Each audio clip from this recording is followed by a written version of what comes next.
Selamat siang teman setara, selamat datang di Siniar Ruang Setara, sebuah ruang diskusi untuk mengurai berbagai fenomena sosial secara kritis. Saya Ayu Wulandari akan memandu jalannya diskusi kita selama 15 menit ke depan. Nah, belakangan ini lini masalah media sosial kita dipenuhi oleh dua arus informasi yang saling bertolak belakang nih terkait pernikahan.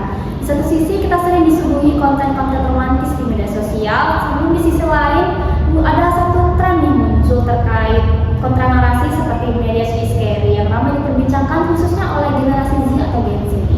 Nah, dari sana tentunya rasa penasaran kita muncul nih tentang apa sih yang menyebabkan kecemasan kolektif ini muncul gitu. Nah, hari ini kita akan membedah fenomena tersebut dalam tajuk Trilogi Ekspektasi Pernikahan, Eksplorasi Tekanan Sosial dan Ketimpangan Gender.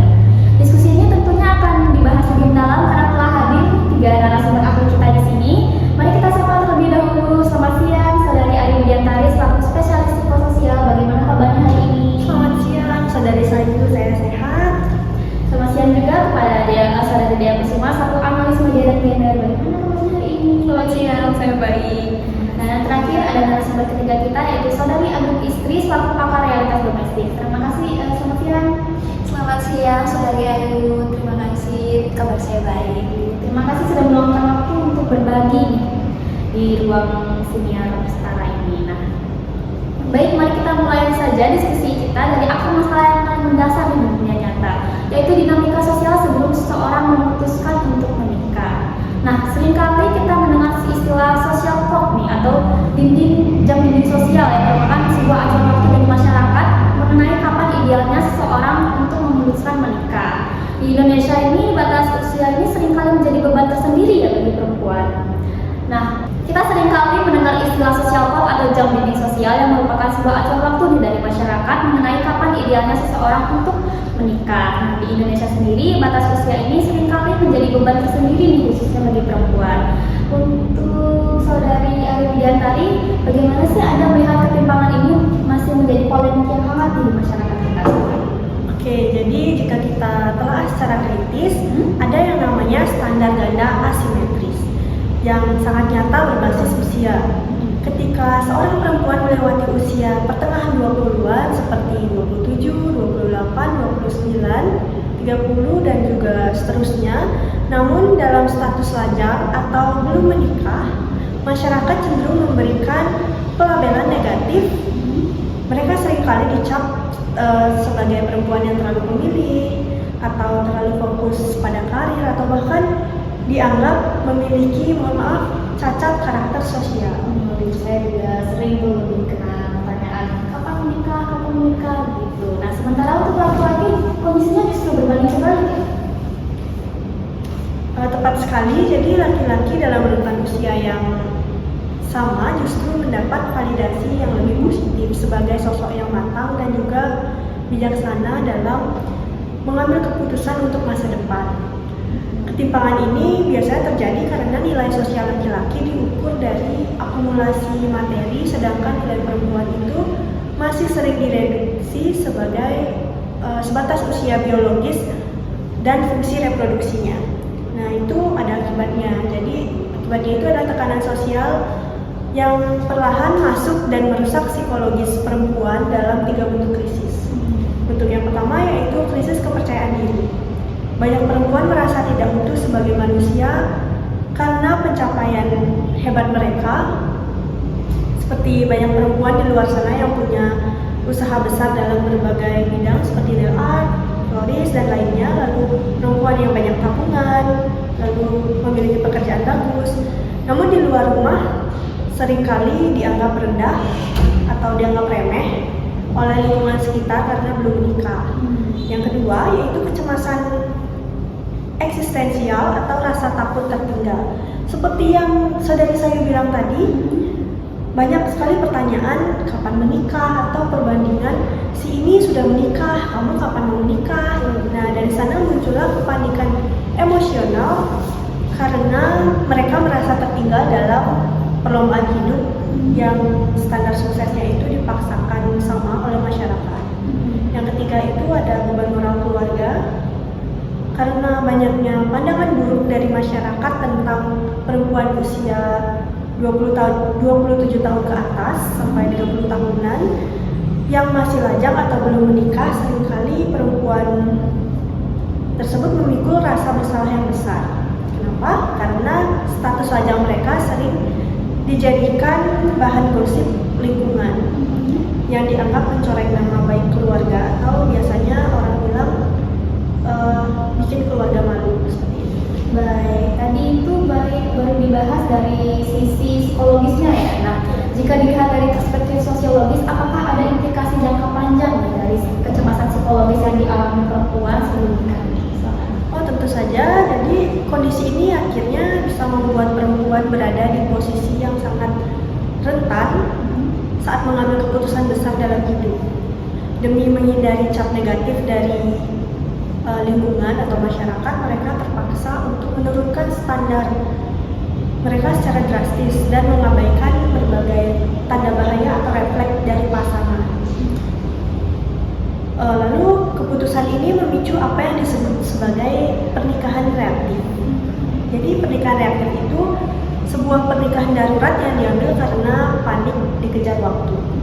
Jadi sebelum menikah kan seharusnya kita sudah siap dengan harus finansial yang stabil, komunikasi yang baik, lalu juga mental yang harus sudah siap.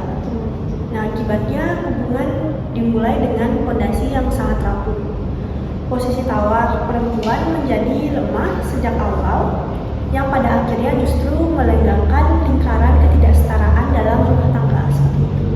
Jadi tidak hanya materi yang perlu disiapkan ya, tapi juga ada hal lain juga gitu ya. Penjelasan dari aku tadi sangat menarik ya, saat tekanan di sosial di dunia nyata itu memicu kecemasan, dunia digital sering jadi pelarian nih untuk mencari jeda gitu ya. Tapi di sana perempuan juga terus berhadapan dengan narasi dan ekspektasi tentang pernikahan nih.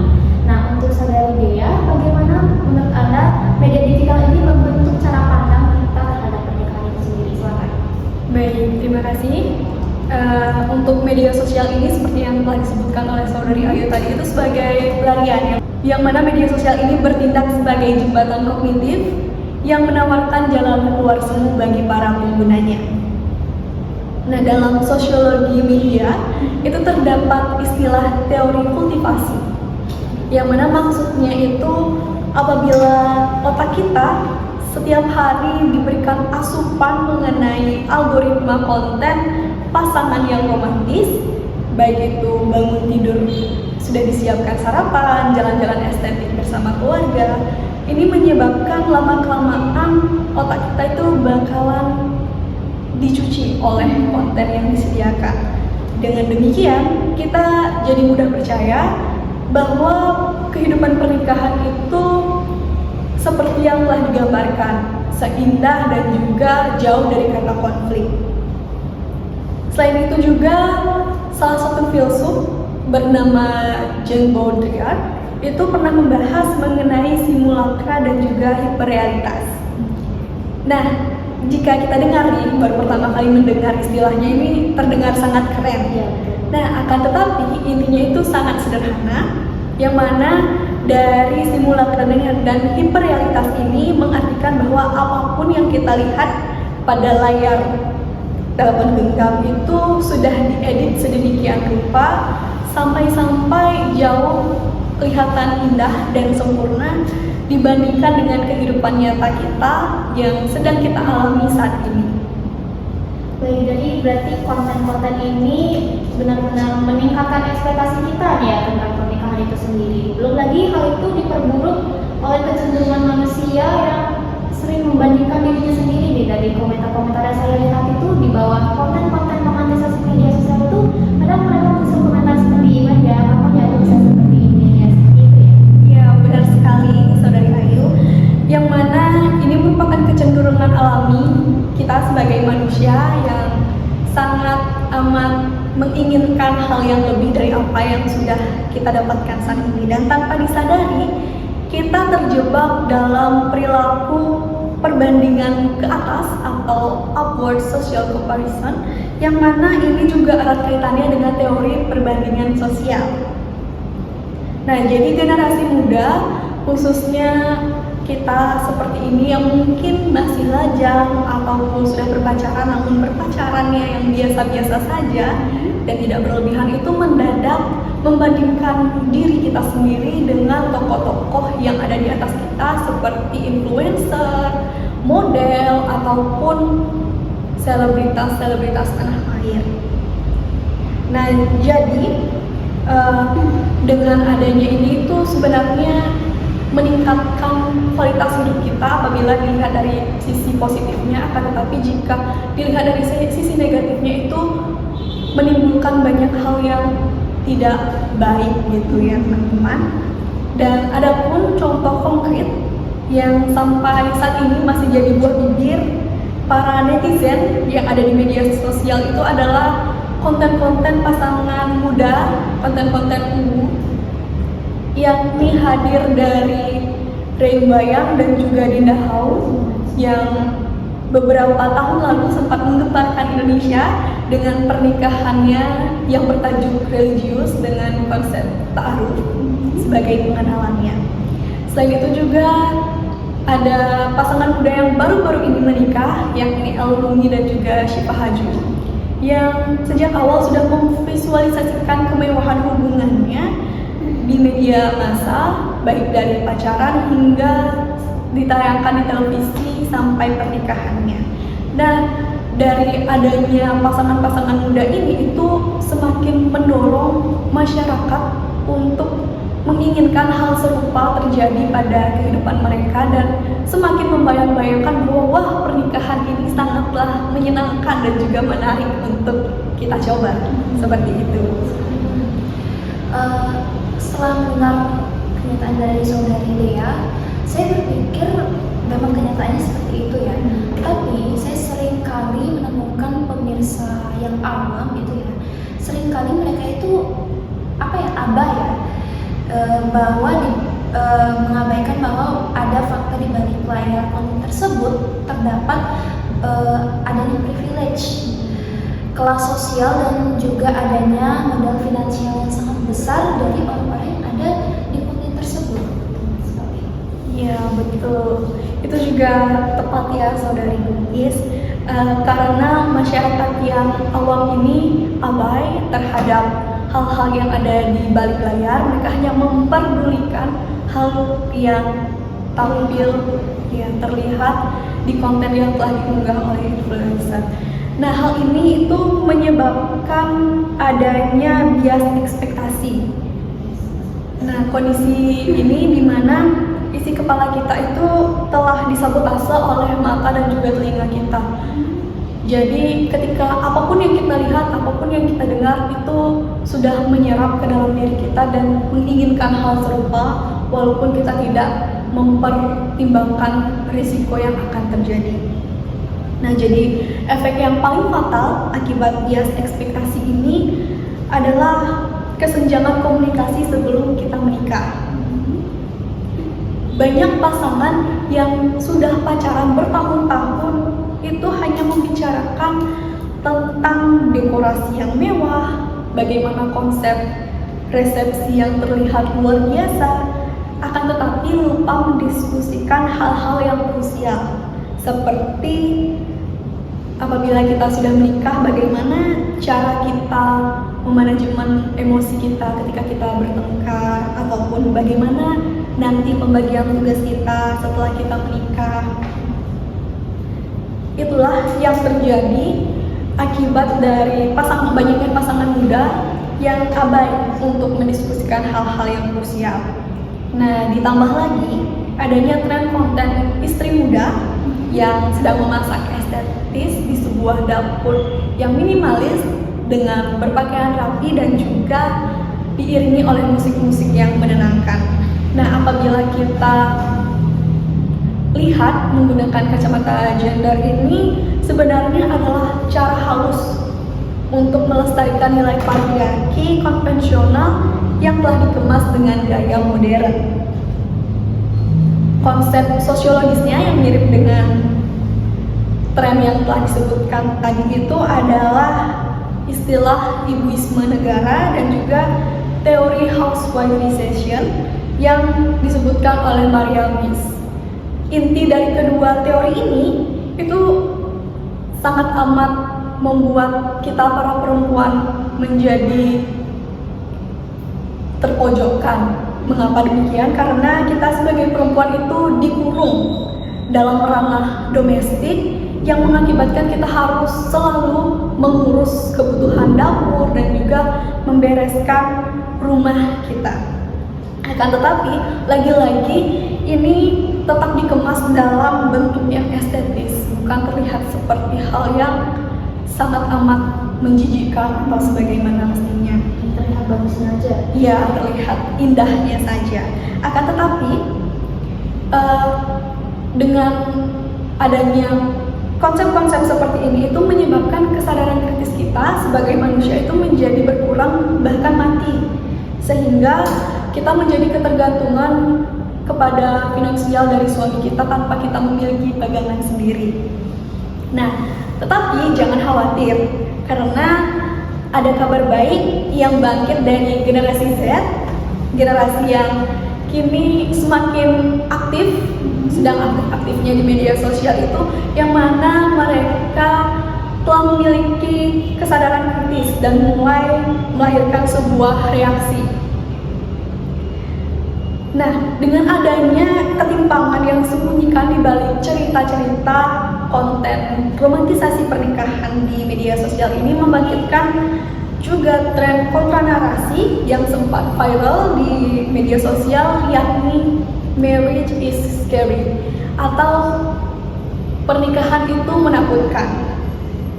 Sebenarnya sisi baik dari tren ini itu menjadi penyeimbang dan juga tamparan kepada seluruh generasi, entah itu generasi yang sudah ataupun generasi mendatang, dan juga baik perempuan dan laki-laki, karena secara terbuka tren ini mengungkapkan realitas ketidaksetaraan gender serta beban finansial yang dialami oleh perempuan di dalamnya. Entah itu perempuan yang saat ini sedang pusing menghadapi beban finansial akibat hutang hingga risiko mengalami KDRT. Nah, jadi dengan hadirnya tren ini itu dapat mendorong para penonton untuk memandang pernikahan sebagai komitmen yang serius, bukan sekadar cerita romantis yang ada di dunia digital semata. Baik, jadi pandangan para ahli tadi itu terasa sangat relevan ya dengan apa yang sedang terjadi di depan kita gitu. Dan tren marriage is scary ini benar-benar meningkatkan kewaspadaan kita terkait pernikahan itu sendiri ya, dan untuk menyiapkan diri sebelum nikah juga gitu. Dan pada akhirnya ketakutan yang muncul dalam tren marriage is scary ini seolah menggambarkan benturan antara ekspektasi dan realitas nih setelah pernikahan itu dijalani. Nah, seperti salah satu contoh nih, ada mitos kodrat yang erat kaitannya dengan patriarki. Seperti seorang perempuan cukup menjadi ibu di rumah saja dan cukup melakukan pekerjaan rumah saja seperti yang sudah disebutkan oleh saudari Dea tadi. Nah, kita beralih ke saudari ibu istri. Menurut Anda bagaimana norma gender tradisional ini dibangun dan dipertahankan dalam kehidupan rumah tangga sehari-hari? Nah, jika berbicara tentang norma gender tradisional itu yang dibangun dan dipertahankan, kita bisa melihat bagaimana perempuan memasuki kehidupan pernikahan mereka, di mana bentuk tekanan sosial yang dihadapi perempuan-perempuan di luar sana itu sudah mengalami pergeseran.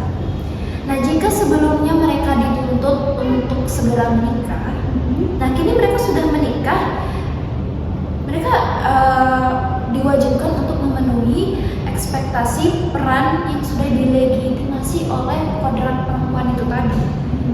Nah, di sini ada kerancuan berpikir dari masyarakat kita, di mana fungsi biologis murni seperti melahirkan, mengandung, menyusui ya, itu tuh dimaknai secara keliru, di mana perempuan itu dinilai selain harus menyusui, selain harus mengandung, mereka juga harus menguasai seluruh pekerjaan domestik seperti memasak, mengasuh anak, sehingga tugas-tugas domestik itu dipandang sebagai tugas alami seorang istri. Dan sedangkan keterlibatan suami itu hanya dipandang sebagai bantuan sukarela saja. Kalau keterlibatan suami itu sendiri adalah sebuah kewajiban ya sebagai kepala rumah tangga. Itu betul sekali.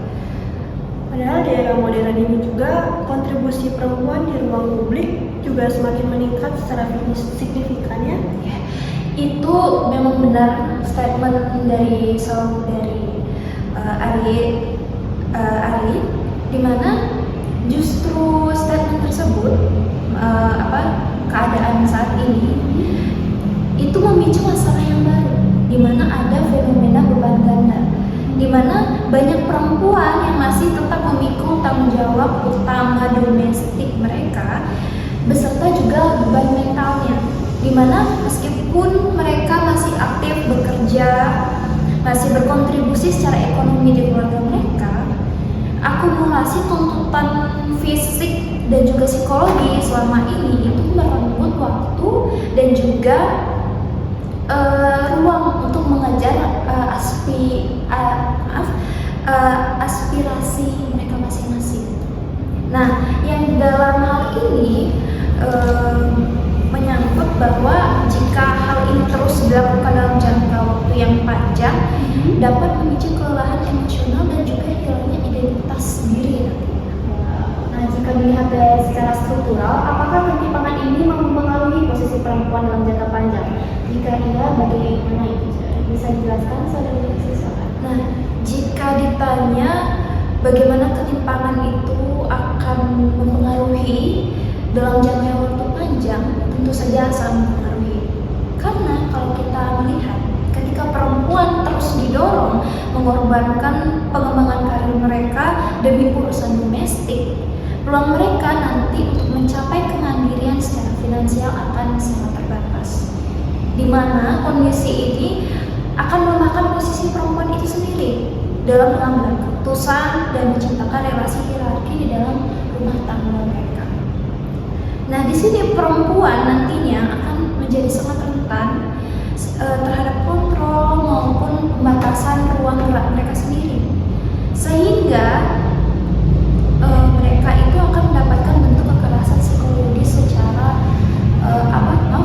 psikologis dan juga secara ekonomi.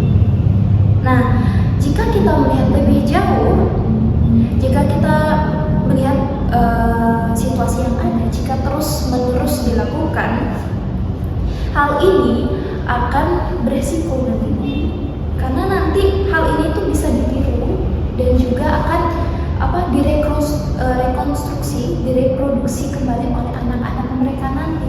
Jadi nantinya hal-hal ini, ketidaksetaraan gender ini akan terus direproduksi dan dinormalisasi oleh generasi ke generasi selanjutnya. Seperti itu. Wow, pembahasan yang sangat menarik dan sangat dekat dengan kehidupan kita ya, khususnya bagi perempuan seperti saya dan narasumber-narasumber yang sudah hadir di studio ini.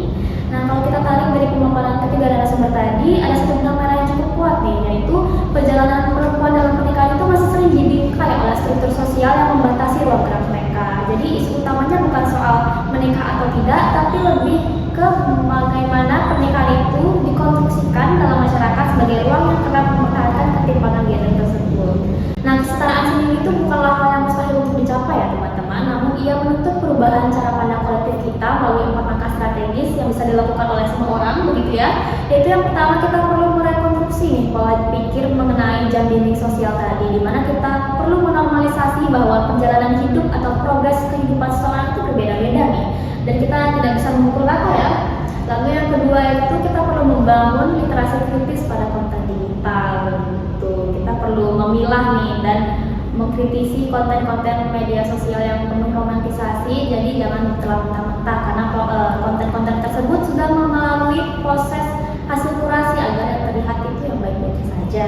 Juga kita perlu mengkaji ulang nih peran dan mitos kodrat khususnya bagi perempuan, dimana kita perlu membedakan mana yang peran sosial, mana yang kodrat biologis. Lalu yang terakhir, kita perlu mewujudkan kesetaraan pernikahan, di mana pernikahan itu harus dibangun dari fondasi kerjasama, yang dimana posisi suami dan posisi istri itu harus berada di garis yang sama nih, agar tidak menimbulkan ketimpangan gender yang berkelanjutan. Lalu pesan yang ingin kami titipkan kepada teman sekalian dimanapun kalian berada, yaitu jangan pernah memutuskan untuk menikah hanya karena rasa takut tertinggal nih, karena pernikahan sendiri itu perlu mempersiapkan banyak hal ya, termasuk materi, kesiapan mental, juga pola komunikasi terhadap pasangan yang baik. Nah, jadikanlah pasangan hidup kamu itu sebagai mitra dalam bertumbuh, bukan pembantu untuk bertahan hidup. Nah, sebagai penutup dari pembahasan trilogi ekspektasi pernikahan hari ini, kita bisa melihat bahwa terwujudnya kesetaraan gender itu menjadi langkah yang penting nih agar perempuan mendapatkan kembali hak suara dan otonomi atas dirinya mereka sendiri. Lalu kami juga ingin mengucapkan terima kasih yang sebesar-besarnya kepada saudari Ayu Widiantari, Dea Kusmayanti, dan saudari Gowi Istri atas pandangan yang mencerahkan pada hari ini. Nah, terima kasih juga pada teman setara yang telah setia menyimak diskusi ini hingga akhir. Saya Alice Wulandari, pamit undur diri dari Studio Sinia Setara. Sampai jumpa di episode selanjutnya. Selamat siang dan Salam setara.